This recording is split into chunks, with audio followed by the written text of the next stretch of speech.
Kwa jina la Baba na la Mwana na Roho Mtakatifu. Na Bwana awe nanyi. Leo tunaadhimisha Dominika ya 14 ya mwaka wa Kanisa, na masomo yetu ya leo yanatukumbusha kwamba Yesu Kristo ndiye Masia. Kwa hivyo tumfuate yeye. Tukimfuata yeye tutaishi maisha ya kiroho. Hatutaweza kutawaliwa na tamaa za miili yetu, lakini tutakuwa na hekalu lake ndani ya mioyo yetu, na hivyo atakuwa mfalme wa maisha yetu, mfalme wa familia yako, mfalme ya kazi zako, na yote ambayo unayafanya itakuwa kwa ajili ya yeye, kwa sababu miili yetu ni hekalu la Roho Mtakatifu.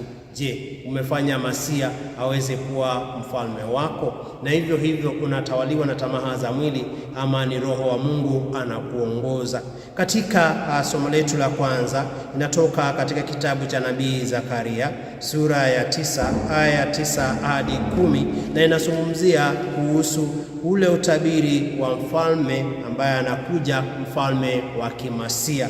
Anasema ya kwamba huyu tuweze kufurahi sisi binti Sayuni, sisi Yerusalemu, kwa sababu atakuja kwetu mfalme ambaye atafananishwa na mfalme wa vita. Amekuja yule ambaye amepanda mwana punda, amejaa upole, amejaa unyenyekevu.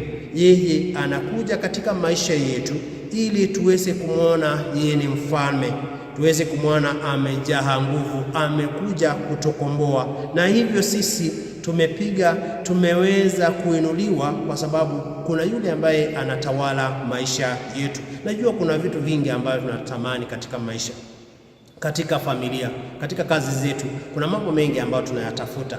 Je, kwa kweli tumetulia kwa huyu Yesu Kristo ambaye ndiyo mfalme ambao amekuja katika maisha yako? Tunaweza kuwa tunatafuta pesa, tunaweza kuwa tunatafuta mali, lakini usisahau kuna huyu mtawala ambao ni Yesu Kristo ambaye anatawala katika maisha yetu.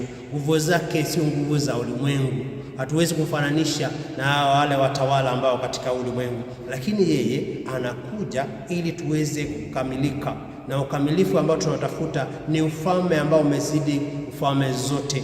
Yeye anakuja kutawala, yeye anakuja kuokoa familia yako, amekuja kusaidia katika kazi zako, amekuja kusaidia katika maisha yako. Kwa kweli unamtambua ama umeshamsahau? Yeye haja kuja na nguvu na kuharibu, hapana.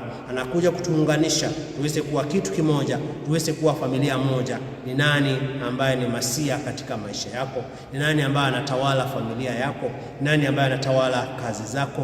Ni nani ambaye unamfuasa katika maisha yako? Ni huyu Yesu Kristo ambao hatuwezi kumlinganisha na kitu chochote. Na somo letu la pili linatoka katika waraka wa Mtume Paulo kwa Warumi sura ya 8 aya 9:11 hadi 13. Na Paulo anasema kwamba tukiishi kwa ajili ya miili yetu, inamaanisha kwamba tunaishi katika dhambi, lakini tukiishi kwa Roho ni kuishi katika imani na ubatizo kwa nguvu ya Roho Mtakatifu. Na kwa hivyo tukitawaliwa ama tukiishi kwa ajili ya miili yetu tutaweza kupotea, lakini tukiishi kwa ajili ya Roho tutaweza kuokoka. Tunajua kila mmoja wetu tunatamani anasa saa hapa duniani, tunatamani vitu vizuri ambazo katika ulimwengu huu, lakini leo tunakumbushwa kwamba hizo zote zitaisha. Lakini tukiongozwa na Roho wa Mungu, bila shaka tutaweza kufanya mambo makubwa. Kila mmoja wetu tunatafuta raha, kila mmoja wetu tunatafuta hanasa, kila mmoja wetu tunataka tuishi katika yale ambayo yanapendeza watu, kile cha nje. Lakini nje nao mioyo yetu iko katika hali gani? Na sisi maisha yetu iko katika hali gani? Kama tunafuasa huyu Yesu, bila shaka tutaweza kuokoka, tutaweza kufanya makubwa, kwa sababu maisha ya kiroho ni maisha ya kupendeza, na miili yetu ni hekalu la Roho Mtakatifu. Tuweze kusurubisha tamaa zote za mwili ili tusiweze kutawaliwa na miili yetu. Je, ni mara ngapi ambao unapenda kuweza unafanya yale ambayo ni kinyume na maadili ya Roho Mtakatifu katika maisha yako? Unapenda kutukana watu, unapenda tu kufanya mambo ambayo yanakuhusu wewe, unasahau watu wale wengine. Tujue kwamba miili yetu ni hekalu la Roho Mtakatifu. Vile unavyojenga mwili wako, jenga roho yako hivyo hivyo. Vile unataka kuvaa vizuri, vile unataka watu waone kwamba unakaa vizuri, vile unavyotaka mke wako akufanyie vizuri, mzee wako akufanyie vizuri, fanyia hivyo roho yako, ili yale ambayo yanatuunganisha na Mungu, kwa sababu ndani ya mioyo yetu ndio hapo kuna hekalu la Roho Mtakatifu, nayo moyo wako upendeze katika sala, katika matendo, katika kuzungumza, katika kuwaza, katika kutenda, ili naye Mungu aweze kupendezwa na maisha yetu. Na katika injili ya leo inatoka mwinjili Mathayo sura ya 11 aya 25 hadi 30. Na mwinjili anatuelezea ufahamu, anatufundisha mambo matatu ambao ni muhimu sana. Ametuambia kwamba tumefunuliwa kumjua Mungu, tumefunuliwa kujua, kwa sababu ni sala ambayo Yesu alikuwa anaombea mitume wake. Anasema kwamba heri sisi ambao tumefananishwa na watoto wadogo, ya kwamba yale yote ambayo yalikuwa yamefichwa yamefunuliwa kwetu. Yesu Kristo amejifunua kwetu kwa njia tofauti, kupitia kwa sala, kupitia kwa neno lake, kupitia kwa maandiko, kupitia kwa sakramenti, kupitia kwa watu. Kwa hivyo kuna njia nyingi ambazo Yesu amejifunua kwetu. Lakini je, yeye tumemjua ama bado hatufahamu? Tunamjua huyu Yesu ambaye tunamfuasa kila mara, ama bado tunasema kwamba hajajidhihirisha kwetu? Mara nyingi kwa sababu tumekosa imani, tunakosa kumfahamu, tunakosa kumjua. Lakini wakati ndio huu tumejua kwamba tangu ubatizo wetu tumeitwa watoto wa Mungu, na hivyo tumefunuliwa kumjua.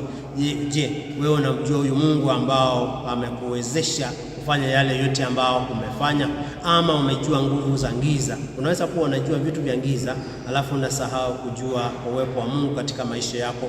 Yule wa maana ni huyu Yesu ambaye yuko ndani ya maisha yako. Na jambo la pili, anatuambia kwamba njooni kwangu nyote mnaosumbuka na wenye kulemewa na mizigo, nami nitawapumzisha.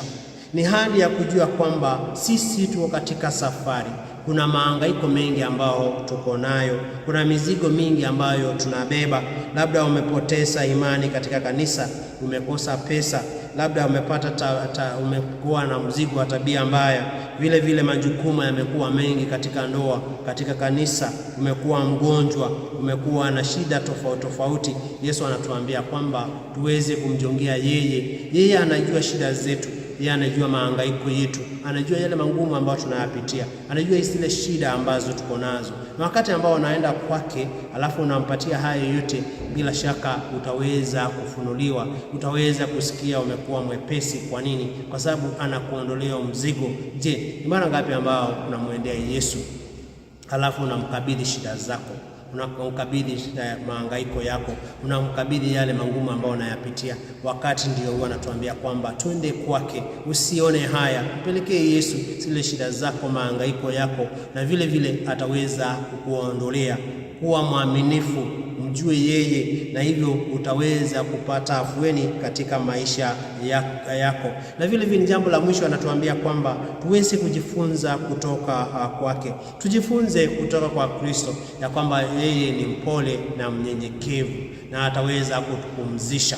Mara nyingi tunataka kufundishwa, na unajua vitu kutoka kwa rafiki zako, unajua vitu kutoka kwa watu, unajua vitu kutoka kwa mtandao, lakini hutaki kujifunza kutoka kwa Yesu Kristo. Hutaki kujifunza mambo mazuri kutoka kwake, jinsi ya kuomba, jinsi ya kusali, jinsi ya kuishi, jinsi ya kujenga uhusiano wako na watu na Mungu. Tujifunze kutoka kwa Kristo. Mwalimu, kwa sababu ni mwalimu ambaye hawezi kutufundisha vibaya, ni mwalimu ambaye anafaa. Ukisoma kutoka kwa watu utajua mambo ambayo si mazuri na utaweza kupotea, lakini tukifunza kwa Yesu Kristo, basi ndivyo hivyo ambao tunaweza kujengwa. Ni mambo magani mabaya ambayo ujifunza kutoka kwa rafiki zako? labda unajifunza kunywa, unajifunza tabia mbaya ambazo unazifanya katika ndoa yako, umejifunza vitu vingine ambazo haziwezi kujenga. Jifunze yale mazuri ambayo yanajenga uhusiano wako na Mungu, yale mazuri ya kuunda na kujenga ndoa yako, yale mazuri ya kuweza kuunda na kujenga imani yako, mambo mazuri ya kuweza kuwa mwaminifu, ya kuweza kuwa mwanajumuiya, ya kuweza kuwa Mkristo katika kanisa, kutekeleza wajibu wako, na hivyo hautaweza kupotea. Basi ndugu zangu, leo tuombe ili tuweze kumtambua huyu Yesu katika maisha yetu, tuweze kumfuasa, tuweze kujua kwamba hatujaumbwa kwa sababu ya ajili ya tamaa za dunia, lakini tumeumbwa ili tuweze kurobesha roho zetu, na hivyo tuweze kumjongea huyu Yesu ambaye ataweza kutubebea mizigo yote, vitu vyote ambavyo vinatusumbua ataweza kutupumzisha, ataweza kutuondolea aina zote za mizigo ambayo tuko nayo. Njoo kwa Yesu na ataweza kubariki na kupunguzia shida zako zote. Tumsifu Yesu Kristo. Tuombe. Mungu, kwa njia ya unyenyekevu wake mwanao umeinua ulimwengu uliokuwa umeanguka.